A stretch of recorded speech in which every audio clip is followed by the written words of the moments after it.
H Buddha अतीताच H Buddha अनादिता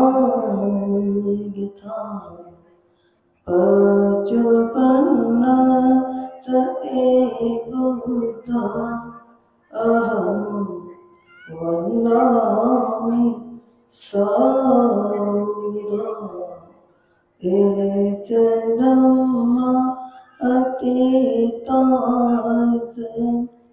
H धम्मा अनादिता पचपन्नाच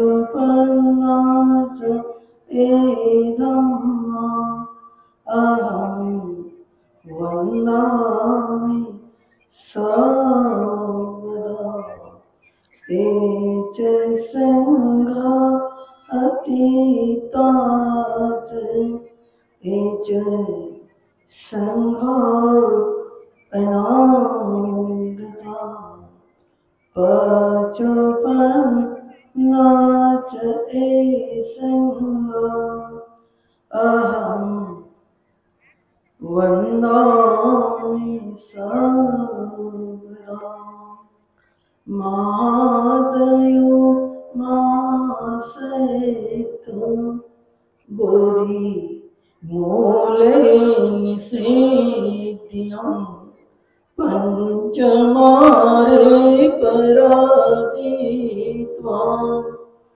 पतो संबोधि मोक्तम् एतेन सच्चवदेन सोति ते होतु सर्वदा एतेन सच्चवदेन साबादुःखाभयारो सोको अन्तराय विनश्यति एतेन सच्चवदेन होतु ते जय मंगलानि। महान दानशूर बोधिसत्व डॉक्टर स्वामी आंबेडकर श्रद्धा संपन्न संपूर्ण उपासक आहेत, उपासिका आहेत। जसे आपले सर्व समोर बसलेले उपासक आहेत, ज्या डॉक्टर आंबेडकरांनी आपल्याला महान असं एक विद्येचं दान दिलेलं आहे आणि त्या विद्येच्या दानाच्या आधारावरच आपण धर्माचं एक महत्त्व समजून घेऊ शकतो। ह्या विद्येचं दान व्हावं यासाठी डॉक्टर आंबेडकरांनी महान अशा विद्यापीठाची एक निर्मिती केली आणि ह्या विद्यापीठातून विद्येचं दान घेता त्यांना धम्माची जाणीव झाली पाहिजे। यासाठी डॉक्टर आंबेडकरांनी त्या कॉलेजाचं जे नाव आहे हे सिद्धार्थ कॉलेज न ठेवता, अजून काही न ठेवता मिलिंद कॉलेज आणि नाक्षन वन असं त्यांनी एक नाव दिलेलं आहे। ह्या नावामध्ये कारण की भगवान बुद्धाच्या नंतर जेव्हा या धम्माचा एक राज झालेला होता त्यावेळेस भिक्षू नाक्षणांनी मिलिंदाच्या प्रश्नांचं उत्तर देऊन या संपूर्ण पुन्हा धम्माला एक गती दिली होती। म्हणून डॉक्टर आंबेडकरांनी आपल्याला हा धम्म दिला आहे आणि हा धम्म दिल्यानंतर 15 ऑक्टोबरच्या भाषणामध्ये डॉक्टर आंबेडकरांनी आपल्याला हा धम्म पुढे गेला पाहिजे यासाठी त्यांनी एक आपल्यावर जबाबदारी सोपवलेली आहे. ती म्हणजे बाबासाहेब म्हणतात की धर्मांतरानंतर तुमची जबाबदारी वाढलेली आहे. इतरांच्या मनात आदर्श उत्पन्न होईल असेच तुम्ही वागले पाहिजे. आणि हे जेव्हा तुम्हाला साधेल तेव्हाच तुमचा एक उद्धार होऊ शकतो, तुमच्या बरोबर या समाजाचा आणि संपूर्ण विश्वाचा. म्हणून ह्यासाठी आपल्याला एकमेकाचा आदर्श, एकमेकांना एक पुढे जाण्यासाठी एक आदर्श होत असतो. म्हणून भगवान बुद्धाच्या हयातीमध्ये जे 4 संघ होते, भिक्षू संघ, भिक्षुणी संघ, उपासक संघ आणि उपासिका संघ, यांच्या माध्यमातून धम्माला गती येत होती. परंतु हे संघ एकत्र येण्यासाठी असे मोठे मोठे धम्म प्रशिक्षणाचे एक सेंटर होते. आणि डॉक्टर आंबेडकरांनी या धम्मदानानंतर आपण सर्वांना एकमेकांनाच म्हणत असतो की तुमची जबाबदारी वाढलेली आहे. आणि आपण जेव्हा स्वतःला म्हणू की धर्मांतरानंतर माझी जबाबदारी वाढलेली आहे, तेव्हाच आपल्याला या धम्माला गती देण्यासाठी आपल्याला एक दिशा मिळत असते. म्हणून आपल्या हा जो एक धम्म आहे, अठ्ठांगिक अर्यो पथोदनान मग्गान ठिंगिको सेट्टो सेट्टो चतुरपदा विराग सेट्टो धम्माना दीपदानंच चखमा. हा आर्य अष्टांगिक मार्ग असा आहे की आर्य अष्टांगिक मार्गाचा अभ्यास करता करता मार्गात आर्य अष्टांगिक मार्ग श्रेष्ठ आहे. आणि सत्यामध्ये 4 आर्य सत्य श्रेष्ठ आहे. आणि धर्मामध्ये एक वैराग्य श्रेष्ठ आहे. आणि मनुष्यामध्ये चक्षुमान व्यक्ती श्रेष्ठ आहे. ज्या ज्या वेळेस या पृथ्वीवर या धर्मांतरामध्ये या भगवान बुद्धांच्या गाथेच्या आधारे उपासक उपासिका भरपूर काही होतील, भिक्षू भिक्षुणी भरपूर काही होतील.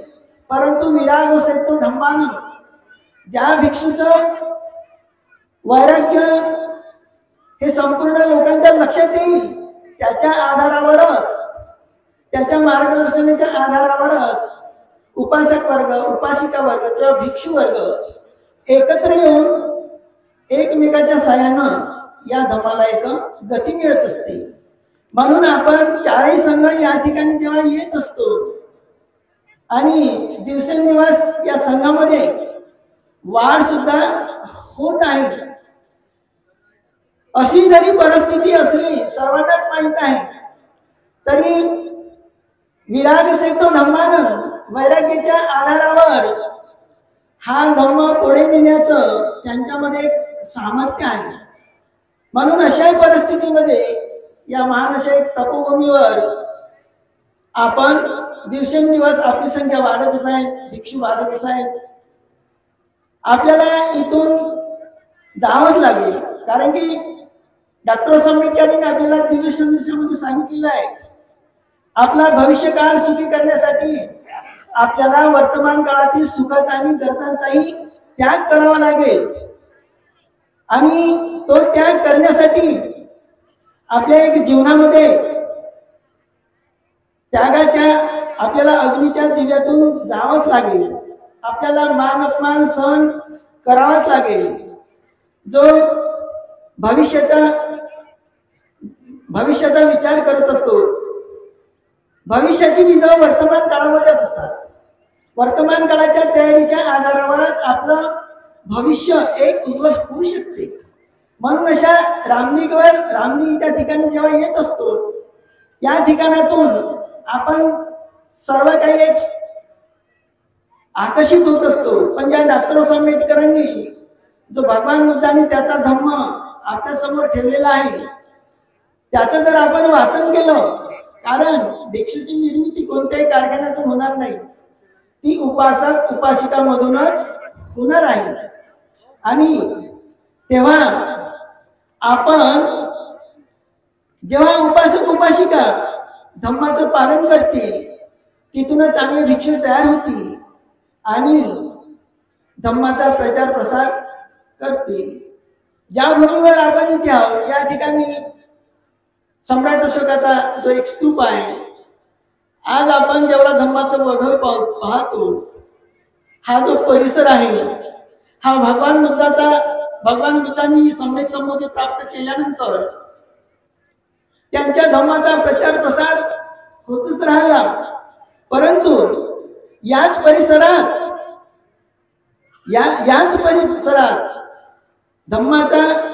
धम्मनाग नावाच्या राजांचा याच परिसरामध्ये एक शेवट झालेला आहे. आणि या धम्मनाग राजालाच भिक्षू सुमित्रांनी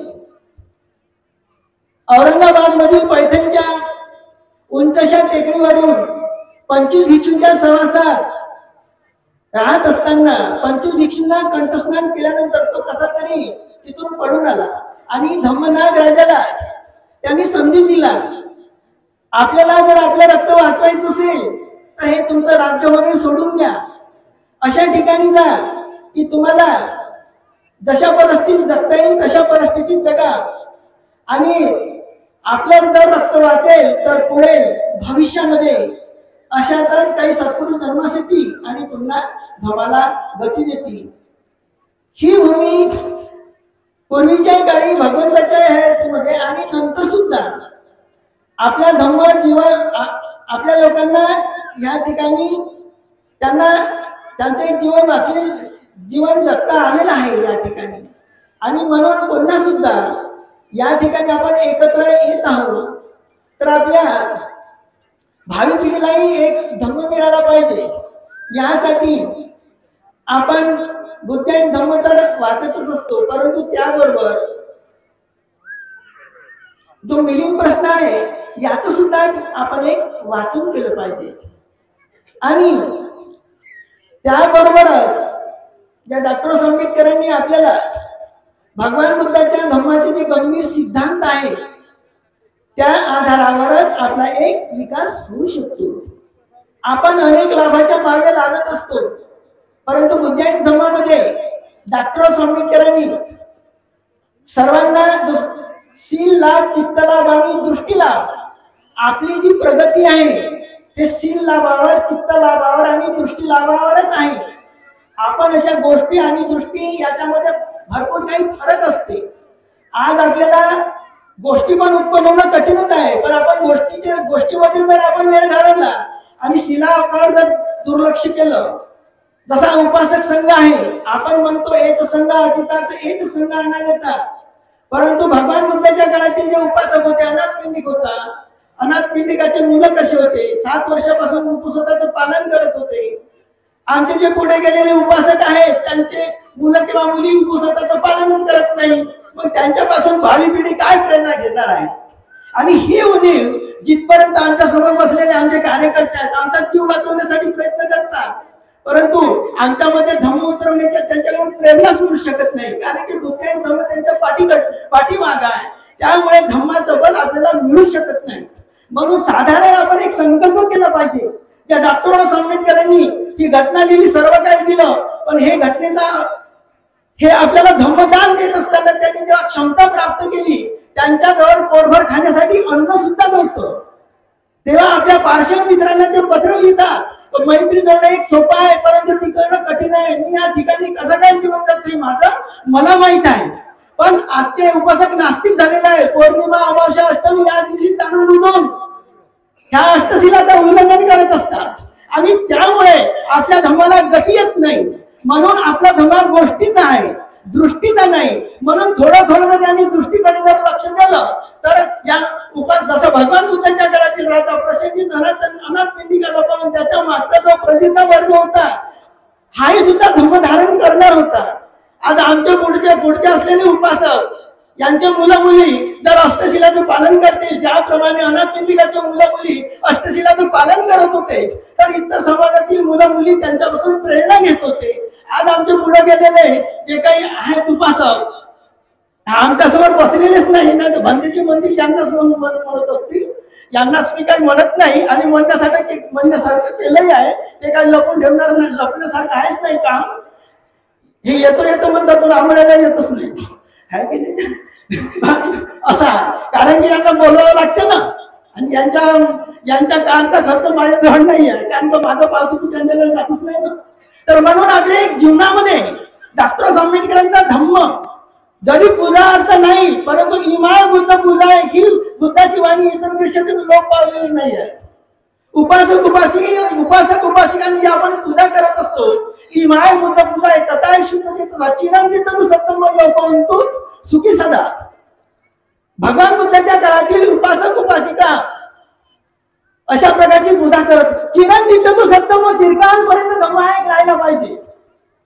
आज आम्ही विहार बांधत आहोत, बस त्याची मर्यादा 60-70 वर्ष राहील. चित्ताचं उत्पन्न होत नाही, पूर्वीच्या उपासकाचं आपलं अनुसरण केलं पाहिजे. आमच्या वर्धा परिसरातील उपासक उपासिकांनी आज पुन्हा हा धम्म, कसं भगवंतांनी सांगितलं आहे की 5000 वर्ष राहायला पाहिजे पृथ्वीवर, तर पुन्हा 5000 वर्ष जसं साचीचं ज्या क्वालिटीमध्ये, ज्या दगडामध्ये, ज्या क्वांटिटीमध्ये स्तूप बनलेला आहे, त्याच्या छोट्या आकाराचं एक स्तूप तयार बनत आहे हळूहळू, आहे ना. त्या स्तूपाला पाहण्यासाठी बरेचसे लोक असतात, आणि स्तूपाचं काम स्तूपच करत आहे. आलेलेच लोक दान देत असतात, आणि स्तूपाच्या वाढीसाठी एक तयार झालेला स्तूप आहे. 200 फूट त्याचा राऊंड आहे की नाही, आणि 64 फूट त्याचा व्यास आहे. अशा प्रकारचं ते त्याच क्वालिटीमध्ये, त्याच लिक्विडमध्ये एक तयार होत आहे की नाही. आमच्या कार्यकर्त्याला निमंत्रण पाहिजे, अमुक ठिकाणी तमुक ठिकाणी, पण ज्या ठिकाणी धम्माचा रास आहे त्या ठिकाणी तर आपण जातो, परंतु ज्या ठिकाणी धम्माची दिशा तयार होत आहे याकडे आमच्या भिक्षू लोकांचाही कल नाही आणि कार्यकर्त्यांचाही कल नाही आहे ना. त्यामुळे प्रोत्साहन मिळू शकत नाही आमच्यासारख्या भिक्षूंना. तर म्हणून त्यांनी पुढे तरी सतत राहायला पाहिजे की आमच्या नावाचं थोडं तरी काही हे होईल. कोणी बोलू शकणार नाही, मी सरळ बोलून सर्व लोकांशी नाव घेऊन बोलणारा भिक्षू, कारण की तेवढं काम झालेलंच आहे त्या ठिकाणी. 22 एकरामध्ये आहे. आज आमचे कार्यकर्ते खूप काही बोलत असतात, परंतु भिक्षेची सुद्धा व्यवस्था होऊ शकत नाही. आज आम्हाला तपोभूमीवर सर्वच प्रकारचे प्रशिक्षण सेंटर चालत असतात. ज्याप्रमाणे भगवान बुद्धाच्या हयातीमध्ये प्रशिक्षणाचे सर्व सेंटर चालू होते, लहान मुलापासून तर म्हाताऱ्या व्यक्तीपर्यंत. जसं भगवान बुद्धांनी गृहत्याग केल्यानंतर, कपिलवस्तूला गेल्यानंतर आपल्या स्वतःच्या गृहस्थ जन्मातील मुलांना तेव्हा रावणाला श्रामणेर बनवलेलं होतं. असे श्रामणेर 207 दिवस कोणाकडून पावती बुक न घेता, खर्च नाही घेता, भांतेजी ते 10 दिवसाचं प्रशिक्षण देत असतात. वर्षातून 2 वेळा, दिवाळीच्या सुट्टीमध्ये आणि 2 मे पासून. एक झालं लहान मुलांचं. दुसरं शिबिर आहे की नाही. जसं डॉक्टर आंबेडकर म्हणतात की स्त्रियांची संघटना व्हावी, अशा मी या मताचा आहे. तर भावी स्त्रिया म्हणजे आजच्या मुली, आज 400 ते 450 मुलींना 3 दिवसाचं विपश्यनाचं सेंटर चालू असतात. 3 दिवसाचं शिबिर. तर 200 मुलींनी किती व्यवस्था केली असेल भांतीजींनी, किती निवास असतील, किती खाटा असतील, किती एकरमध्ये असतील. आमच्या कार्यकर्त्यांना थोडीशी जाणीव आहे काय? कमीत कमी चित्तामध्ये तरी उत्पन्न होऊ शकते काय? आमचे कवाळे सरांचं पाणी आहे, तिथं बोरिंग लावली होती, ते जरी आले नाही तरी त्यांच्या कार्यकर्त्यांनी त्यांच्या संमतीनं त्यांनी पण म्हटलं होतं की काही आवश्यकता असेल तर आपण मला थोडी सूचना द्या, मी ती पूर्ण करीन. त्यांनी म्हटलं होतं. ते भुलत असतात पण मी काय भुलत नाही. तर अशा प्रकारे आपले प्राध्यापक रवींद्र कांबळेजी हे आमच्यासोबत बोलतच असतात, आहे की नाही. तर अशा प्रकारे आम्हाला तपोभूमी किती लपून ठेवलं तर राहणार नाही लपून. परंतु मला हे म्हणायचं आहे, इतर लोक येऊन पाहून त्याच्यापासून प्रेरणा घेतात. हे कार्यकर्ते काऊन असे मागे आहेत बा, यांच्यावर काहीच नाही आहे काय धर्माची जबाबदारी, असं कधी कधी वाटत असते. यांना आमच्याकडून एखादं पावतीभूत पाहिजे काय? तर म्हणून आपल्या जीवनामध्ये दुसरं प्रशिक्षण सेंटर भगवान बुद्धांची अशी एक हे होती की धम्म हा सर्वांना मिळाला पाहिजे. जसं थायलंडमध्ये, श्रीलंकेमध्ये प्रत्येक माणसानं भिक्षू बनलं पाहिजे, असे प्रौढांचं सुद्धा 2 वेळा एक शिबिर होतं आंबोळ्याला. 10 दिवसाच्या प्रशिक्षण शिबिराचे, श्रावणी शिबिरांचे सुद्धा प्रशिक्षण होतात. आणि 207 लोकांना आतापर्यंत जे भगवान बुद्धांनी जे तोंडामध्ये शुद्ध विपश्यना शिकवलेली होती ती सुद्धा त्या ठिकाणी 207 साधक साधिका बसू शकतात. 22 एकरमध्ये, 22 एकरमध्ये असं एक सेंटर तयार झालेलं आहे. आणि धर्माचं काम धर्म करत आहेत. एका ठिकाणी लोक यांना गोळा पाहिजे, तिथे लोक जात राहील आपले कार्यकर्ते. अरे एवढे लोक गोळा केले ना, दररोजचे जेवढे आंबोळ्याला येतात ना, उद्यापासून तर कोणी येणार नाही. यांचं इथंच लक्ष आहे एका दिवसाच्या कार्यक्रमाकडे. परंतु दररोजचे लोक धर्म समजून घेण्यासाठी, भगवान बुद्धाच्या स्तूपाला वंदन करण्यासाठी कोणत्या ठिकाणी जात आहेत, अजूनही यांच्या चित्तामध्ये जात नाहीये. म्हणून भावी पिढी तुम्हाला काय म्हणाल, काय म्हणत आहे याची तरी तुम्ही जाणीव ठेवा ना थोडीशी, आहे की नाही. आज आम्ही धर्म, आज तुम्ही मी का बोलत आहोत, एवढं जे काम करत आहोत, सर्वांना अशी सुखानं झोप लागत असेल, पण मला कधी कधी असं वाटत असते, एवढं स्तूप जेव्हा तयार होत आहे आणि कोणी सुरून लावून तर उडवलं तर ते कसं काय होईल एवढ्या वर्षाची, आहे की नाही. मग तुम्ही त्याच्या संरक्षणासाठी तयार झालेलं पाहिजे ना. तुम्ही संशोधन तर घ्या, भंतेजींनी ते तयार केलं भिक्षू संघाच्या नावावर आहे, उपासकाच्या नावावर आहे. जे 6 एकर मध्ये जे सेंटर तयार झालेलं आहे, 6 उपासकाच्या नावाने ती जमीन आहे, भंतेजीच्या नावाने काहीच नाही आहे. आणि जे भिक्षूच्या नावानं आहे, तुम्ही त्याला जागतिक देवाचा भंतेजी म्हणतात ज्ञानज्योत, त्याचं दुसऱ्या नंबरवर नाव आहे. मी मेला ना, उद्या 13वीचा कार्यक्रम घेऊन ज्ञानज्योती आणि तुम्हाला बोलवतो, तेव्हा तुम्ही या. तिथपर्यंत काही तुम्ही येऊ शकत नाही. 17 वेळा जातो सल्ला मिनिटं वाटून मुंबईला कारामध्ये जिथं जिथं तुम्हाला बोलावले जाते त्या ठिकाणी, आहे की नाही. कणकण ही आहे मला, तर तुम्ही खूप काय केलं, तुमच्या बरोबर मी जिवंत आहोत. परंतु ज्या पूर्वीच्या संघाने जे अनुसरण केलं ते काम त्या ठिकाणी होत आहे, आणि त्याची मला भीती सुद्धा निर्माण होते. ज्ञानज्योतीचे काय आहे, लाखो लोक एका दिवसात जमा होतात, दुसऱ्या ठिकाणी उडून जातात. दुसऱ्या ठिकाणी शत्रू कसा काय येऊ शकतो. इतर शत्रूची माझ्या कामावर जेवढी नजर आहे तेवढी तुमच्यावर नाही आहे. तुमचा उहापोह आहे, देखावा आहे. त्या ठिकाणी देखावा नाही आहे. भावी पिढीसाठी ठोस स्तूप बनलेला आहे. साचीच्या प्रेरणा 14 वर्षानंतर उपासकांनी बनवलेला आहे, उपासिकांनी बनवलेला आहे. ठोस दान दिलेला, आणि एका महिन्यात दान देणारे लोक स्तूप. त्याच्यामधील प्रमुख दानदाते तुमच्या ओळखीचे साहेब की दैवाने सर, की स्तूपाला किती खर्च येऊ, स्तूपासाठी चुना किती लागो, किती पैशाचा लागो, हा आम्ही दान करू. दैवाने सर, मला थोडी भीती निर्माण झाली, हे एवढे दान करतील तर यांचे मुलं काय म्हणतील.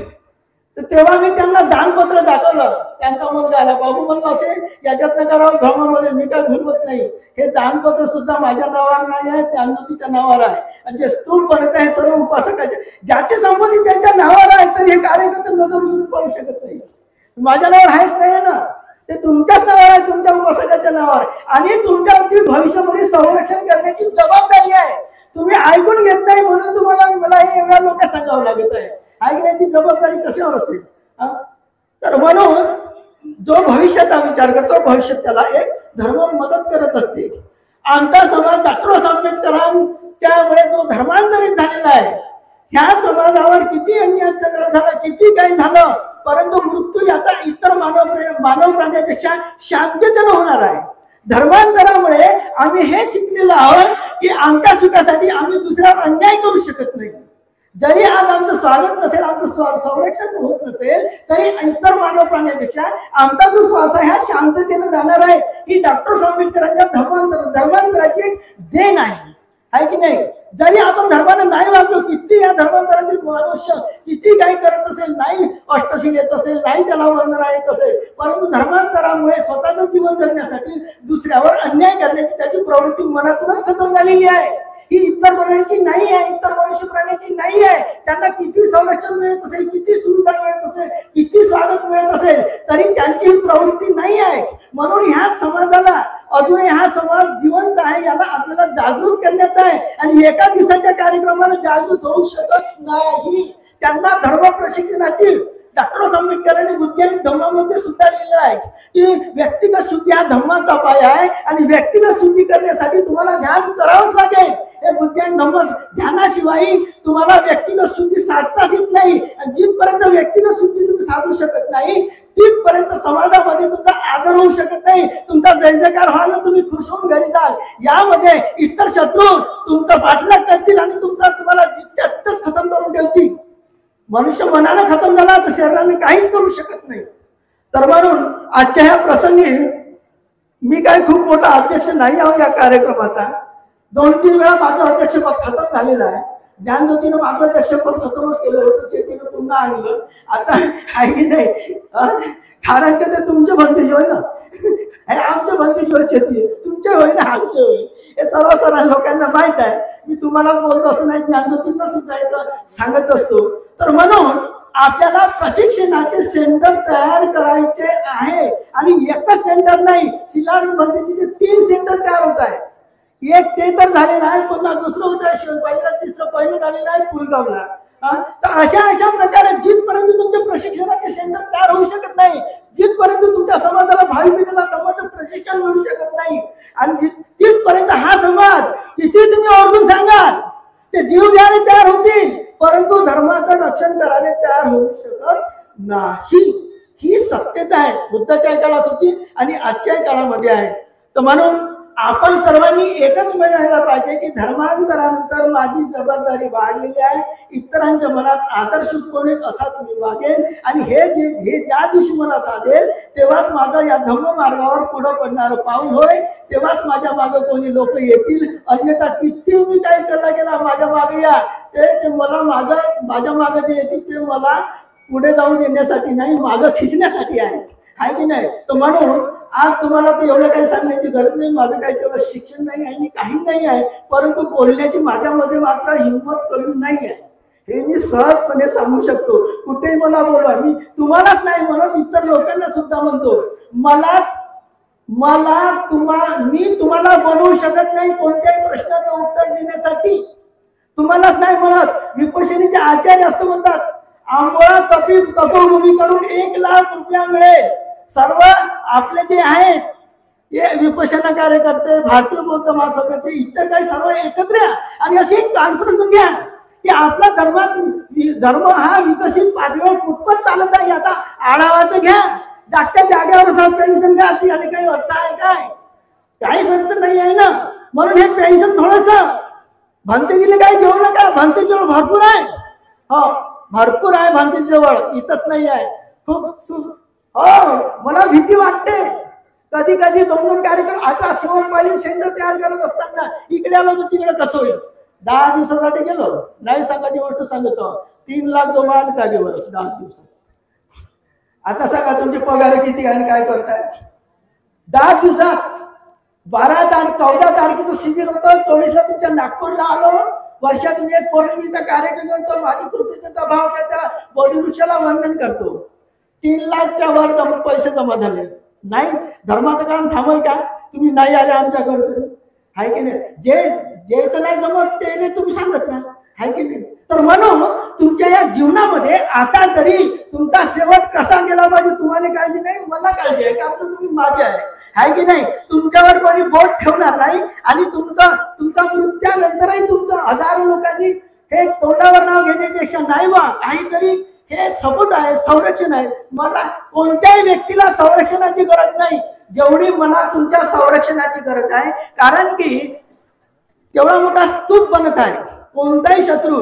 कारण भांतीची तर जाहीररीत्या सांगत असतात की पुष्यपुत्र शृंगाने असे स्तूपाचे स्तूप उद्ध्वस्त केलेले आहेत, आणि कोण स्तूप तयार केला आहे आणि कोणाला अशी एवढी काळजी आहे, त्याच्यामुळे काय एका दिवसात कला केला आणि दुसऱ्या दिवशी शांत झाला, आहे की नाही. म्हणून तुमच्यावर जी जबाबदारी आहे त्या स्तूपाचं संरक्षण करण्याची सर्व गरज. म्हणून मला हे कळकळीने तुम्हाला हे सांगावं लागते. तुम्ही माझ्याकडे येत नाही, या निमित्तानं मी इथे आलेलो, आणि आलेही तरी माझ्या अगोदरच तुम्ही उठून पडता. मी इथं आपला अध्यक्ष, खुटीचा अध्यक्ष असते ना तिथं आहे ना, खुटीचा अध्यक्ष नाही आहो मी.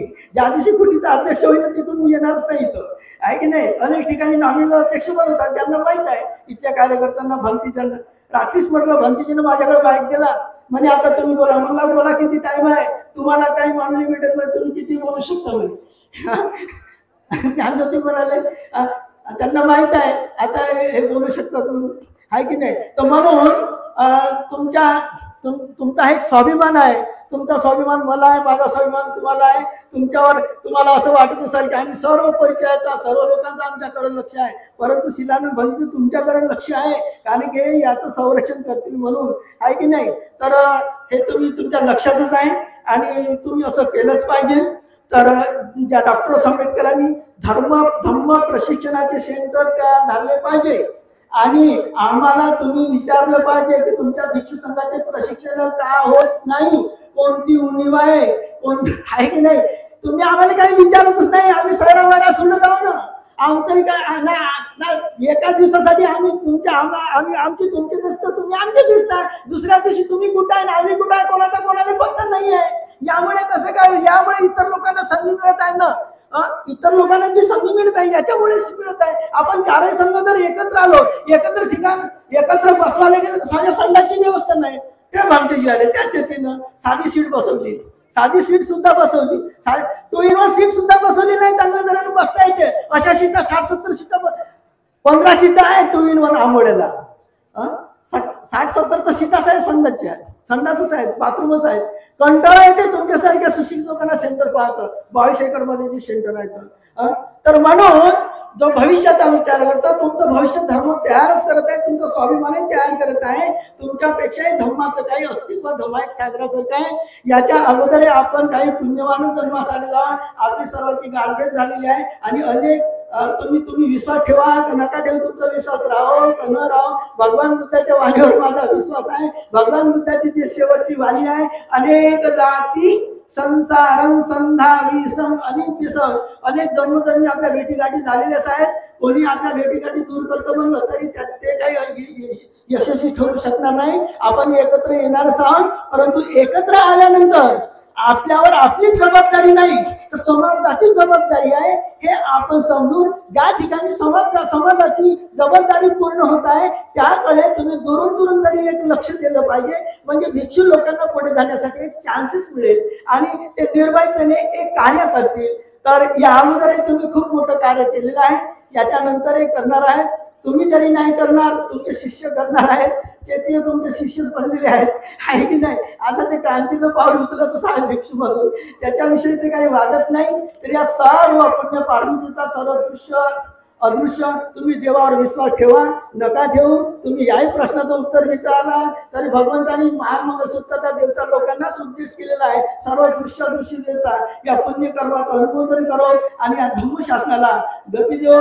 सर्वांनी मिळून आपण त्रिरत्नाला वंदन करूया आणि या कार्यक्रमाचं समापन करून आपण मैत्री भावनेला एक सुरुवात करूया. मैत्री भावना एक करत असताना एक मिनिट भक्तीजी, फक्त 1 मिनिट.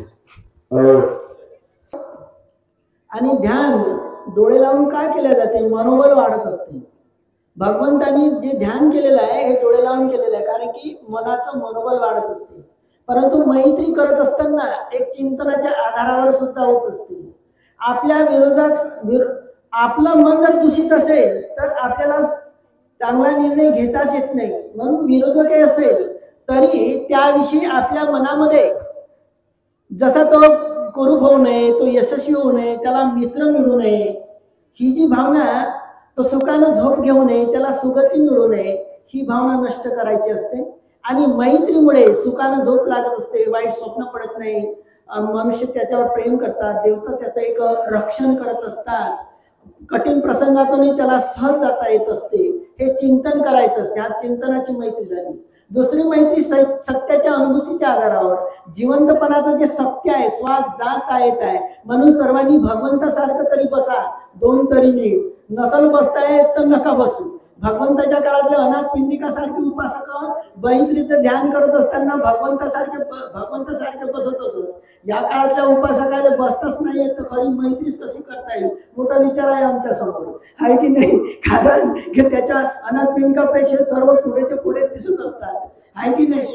तर मैत्री करत असताना शरीराचा समतोलपणा साधून, सर्व अवयवावर समतोलपणा साधून शरीर शिथिल करून आपल्याला सत्याच्या आधारावर आपला श्वास जो शांततेनं असतो, शांततेनं चित्त श्वास आहे सर्वात शांततेचं एक आलंबन आहे आणि सार्वजनिक आहे, कोणत्याही मनुष्याला करता येत असते आणि शेवटच्या क्षणापर्यंत मैत्रीचा अभ्यास करता येत असतो. कारण की मनुष्याचा शेवट तिथूनच होत असते, श्वास थांबून. म्हणून श्वास पाहत कोणी ध्यानही केलं नसेल, शिबिरही केलं नसेल तरी ही मैत्री भगवान बुद्ध नवीन व्यक्तीला सुद्धा तो घरी जात असताना शिकवत असत. म्हणून आपण शांत चित्ताने डोळे लावून श्वास पाहत आपण मैत्रीचे जे शब्द निघतील त्याच्या आधारावर मैत्री करायची.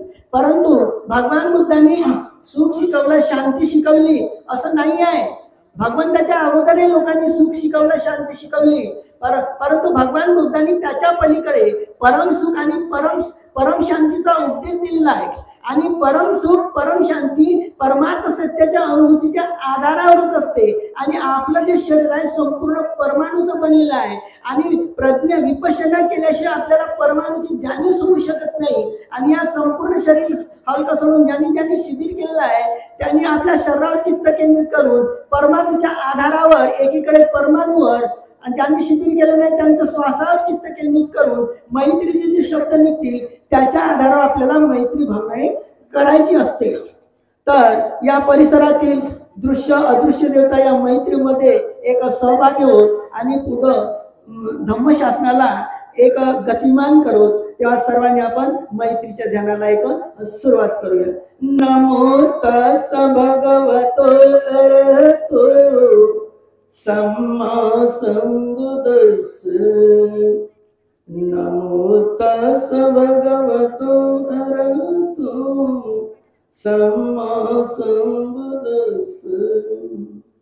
नमो तस् भगवतो अरहतो सम्मा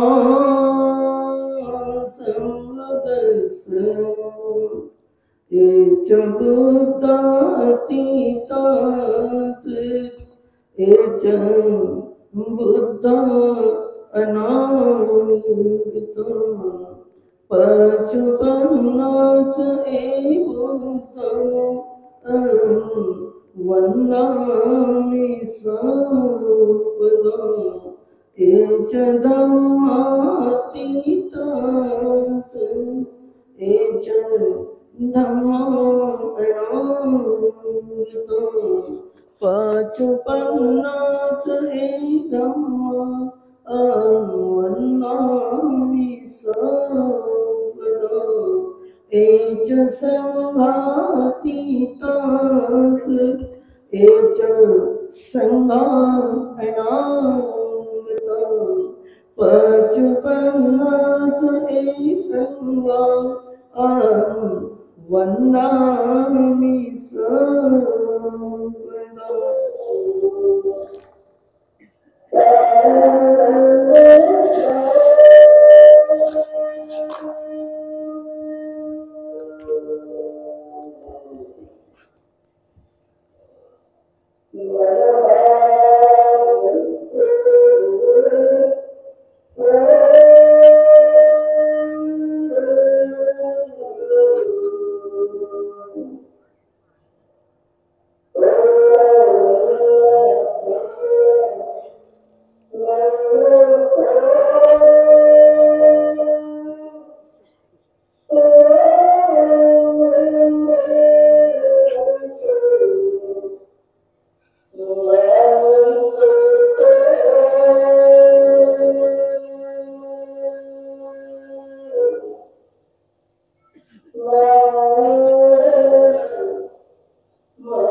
इस धरती के सभी संता जन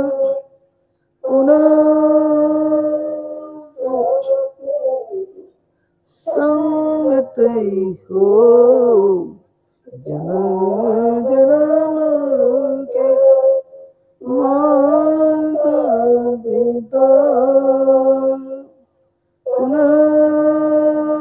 सबका मंगल हो इस धरती के सभी गण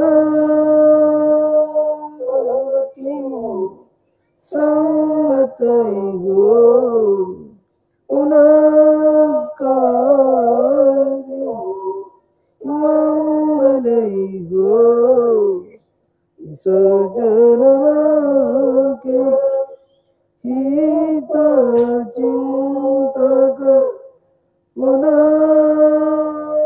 सबका मंगल हो देवलोक के देवता सबका मंगल हो जन्म जन्म के हित चिंतक सबका मंगल हो शुद्ध धर्म के दान दायक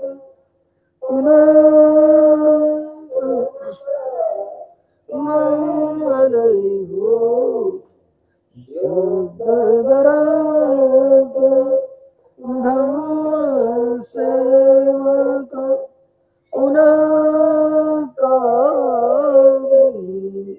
मंगल हो उनका कल्याण हो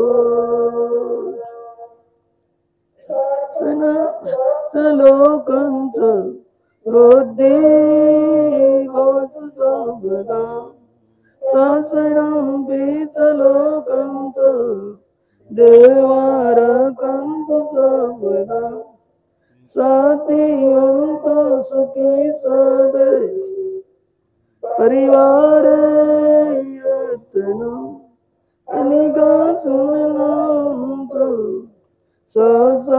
ससाबेहियाति सबे सुचक वाले यका देवो यमेकतं पुण्यं सब संपत्ति साधक सवेतं अनुलित समगो सासने अमादरहितांतो आरखासुसे सतो पुण्य भागमिदं तन्नं समंगदाकारिकम् अनुमोदन्तो तं सर्वे मेदिनी तादो सखीगे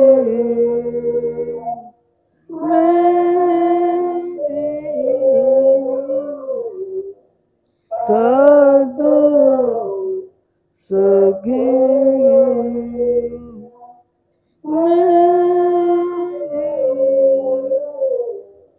तादो सखीगे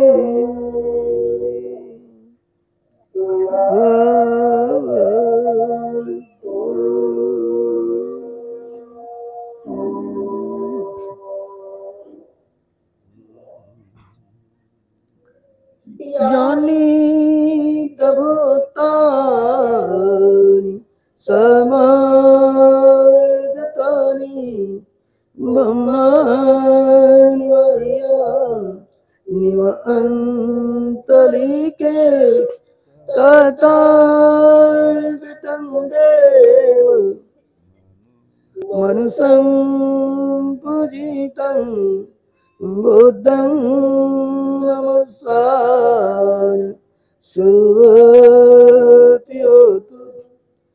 यानि भूतानि समागतानि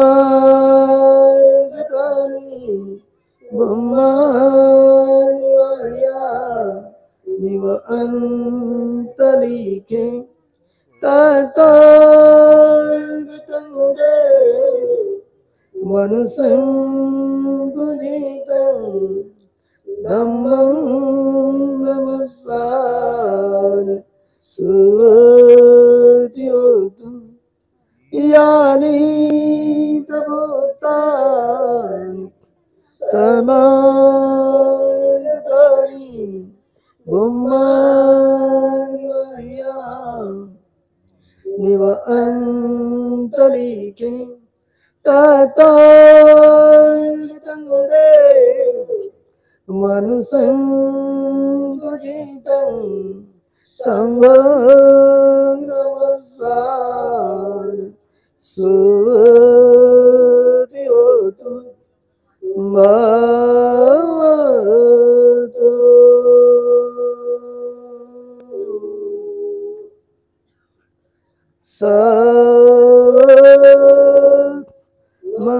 सर्वमङ्गलं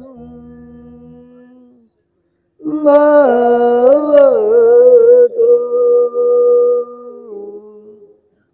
सर्वमङ्गलं भवतु